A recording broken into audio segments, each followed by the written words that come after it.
Bonjour et bienvenue sur BlueMath. Dans cette vidéo, nous allons travailler sur les exercices du chapitre 6 du programme de 4e sur la racine carrée. Donc nous allons commencer avec l'exercice 1 directement. Alors, l'exercice 1 nous dit écrire la liste des carrés de tous les entiers entre 0 et 12. Bon, on va tous les écrire. Donc les carrés de tous les entiers entre 0 et 12. Donc 0 au carré finalement. Donc c'est 0 fois 0, ça fait 0. 1 au carré, ça fait 1. 2 au carré, c'est 2 fois 2, ça fait 4. 3 au carré, ça fait 9. 4 au carré, ça fait 16. 5 au carré, ça fait 25. 6 au carré, ça fait 36. Donc chaque fois, on multiplie le nombre par lui-même. Et on continue. Donc 7 au carré, c'est 7 fois 7, c'est 49. 8 au carré, ça fait 64. 9 au carré, ça fait 81. 10 au carré, ça fait 100. 11 au carré, ça fait 121. Et 12 au carré, ça fait 144. Donc voilà la liste des carrés des premiers entiers. Donc il faut quand même connaître. C'est des nombres qu'on va retrouver souvent. On va continuer. Alors l'exercice 2.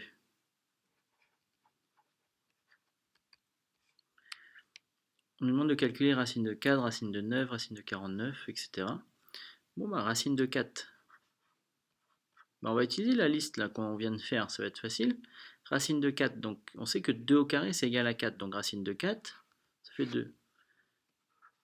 Racine de 9, on sait que 3 au carré c'est égal à 9, donc racine de 9, 3. De la même manière, racine de 49, on a 7 au carré égale 49, donc racine carrée de 49, 7. Et on continue, pareil pour les autres, et on obtient la même chose. Donc pareil pour l'exercice 3, on peut regarder, ils sont dans la liste, à part celui-là, le racine de 169, mais racine de 169, c'est 13. 13 fois 13, 13 au carré, ça fait 169. Voilà. Alors si on continue, l'exercice 4. Complète par un nombre qui convient. Si AB égale 5, alors AB au carré. Bon, on prend AB, qui représente une longueur, on nous dit que cette longueur vaut 5. On nous demande de calculer AB au carré. Finalement, ça revient à calculer 5 au carré. On a AB égale 5, donc AB au carré, c'est 5 au carré. Ça va faire 25. De la même manière, EF égale 8, EF au carré, c'est 8 au carré, et 8 au carré, ça fait 64. Alors pour le C et le D, ça va être dans l'autre sens. Ici, on a si AB au carré égale 25, alors AB. Donc par rapport au A, c'est la même chose, mais écrit dans l'autre sens. On nous demande de trouver la longueur AB, combien est-ce qu'elle vaut. Donc la longueur AB, si AB au carré égale 25, la longueur AB est égale à 5. Et ici, si IJ au carré égale 49, alors IJ égale 7, puisque dans l'autre sens, 7 au carré, ça ferait 49. Alors, exercice 5. On nous demande de trouver une valeur approchée des nombres suivants, donc une valeur approchée au centième, en utilisant la calculatrice. Bon, on tape à la calculatrice simplement. Racine de 2 fait environ 1,41. Donc au centième, c'est 2 chiffres après la virgule. Donc il va falloir arrondir 2 chiffres après la virgule. Racine de 3, on tape à la calculatrice, c'est 1,71. Et puis bon, pareil pour les autres, on fait exactement la même chose. D'accord? Alors, l'exercice 6. Donc, en utilisant la calculatrice, donne un encadrement par deux entiers consécutifs de racine de 2, racine de 3, racine de 5 et de tous les autres nombres qui sont là. Alors, on va regarder un petit peu ça en détail. Donc, pour l'exercice 6. Donc, en utilisant la calculatrice, il faut donner un encadrement par deux entiers consécutifs. Donc, deux nombres entiers qui se suivent, consécutifs. Racine de 2. Racine de 2, dans l'exercice 5, on vient de dire que c'était environ 1,41. Si c'est 1,41 environ, ça veut dire que racine de 2, c'est compris entre 1 et 2, puisque ça fait 1,4, 1,41. Donc c'est bien entre 1 et 2. De la même manière, racine de 3, c'est entre 1 et 2, puisqu'on vient de dire que racine de 3, ça faisait 1,71. Et on travaille de la même manière pour les autres, et puis on va trouver un encadrement. On tape à la calculatrice et on regarde l'encadrement, ce que ça donne. Une petite remarque, une autre façon de faire sans utiliser la calculatrice, c'est en utilisant notre liste de nombres, de carrés de nombres entiers qu'on a au début, on peut faire les premiers par exemple. On sait que 2, au lieu d'encadrer racine de 2, on va encadrer 2. On va l'encadrer par les carrés qui sont dans notre liste. Alors si on regarde 2, bah, les carrés, ça va être compris entre 1 et 4, ici, ces deux-là. Donc 2, c'est compris entre 1 et 4. Ça veut dire que du coup, notre nombre racine de 2, bah, il va être compris entre racine de 1, qui est ici, et racine de 4. Et du coup, ma racine de 1, c'est 1, et racine de 4, c'est 2. Donc on obtient la même chose. Bon, voilà une autre façon de faire, alors qui utilise quelques subtilités qui ne sont pas vraiment au programme, mais on peut l'écrire comme ça. Ou simplement, on peut regarder ici avec nos nombres. 2, c'est entre 1 et 4, bon, ça veut dire que ici, il est compris entre 1 et 2. Voilà, directement, on peut répondre comme ça de la même manière. On peut essayer pour 99 par exemple. 99, pour le dernier, la racine de 99, bah 99 c'est compris entre 80 et 100. Donc on va écrire ça. Que 99, c'est entre 81 et 100. Et du coup, racine de 99, ça va être compris entre les deux nombres qui sont ici, 9 et 10. 9 et 10. Donc voilà, soit on utilise la calculatrice, on regarde des valeurs approchées, on encadre, sinon voilà une technique qui utilise les carrés des nombres entiers. Alors on va continuer avec les autres exercices.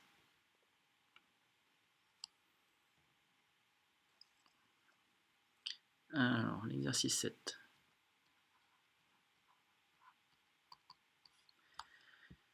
Donne la longueur du côté d'un carré d'air. 25 cm², 80 cm², 15 cm². Donc on a trois petites questions à faire.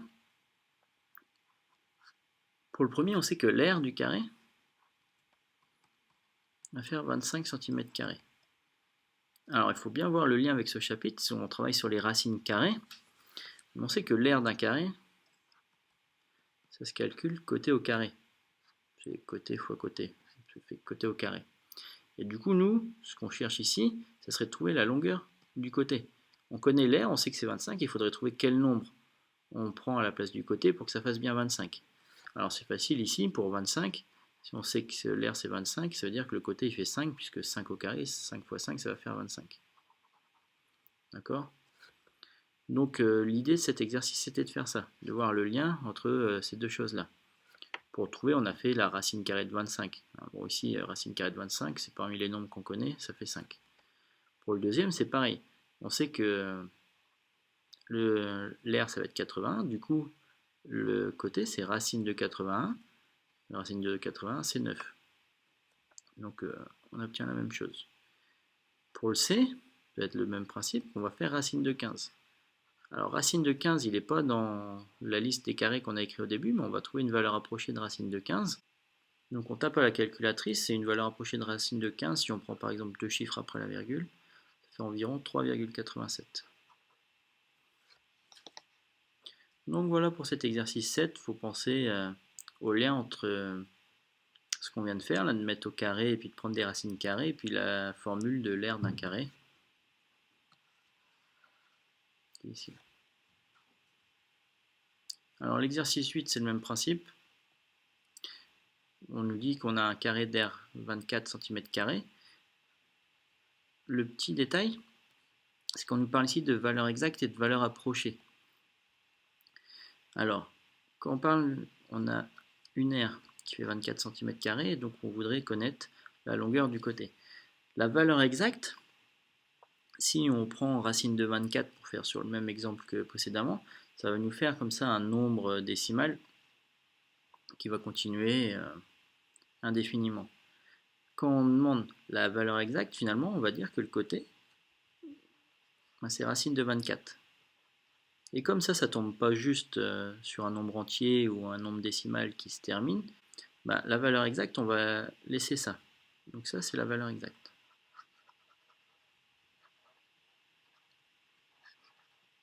Donc racine de 24, alors ici, ça serait racine de 24 cm, comme on avait des centimètres carrés. Et une valeur approchée, il faut taper racine de 24 à la calculatrice et donner une valeur approchée. On lui demandait au centième. Au centième, ça va être deux chiffres après la virgule. Et donc ça fait 4,90 cm. Et donc ça, c'est la valeur approchée au centième.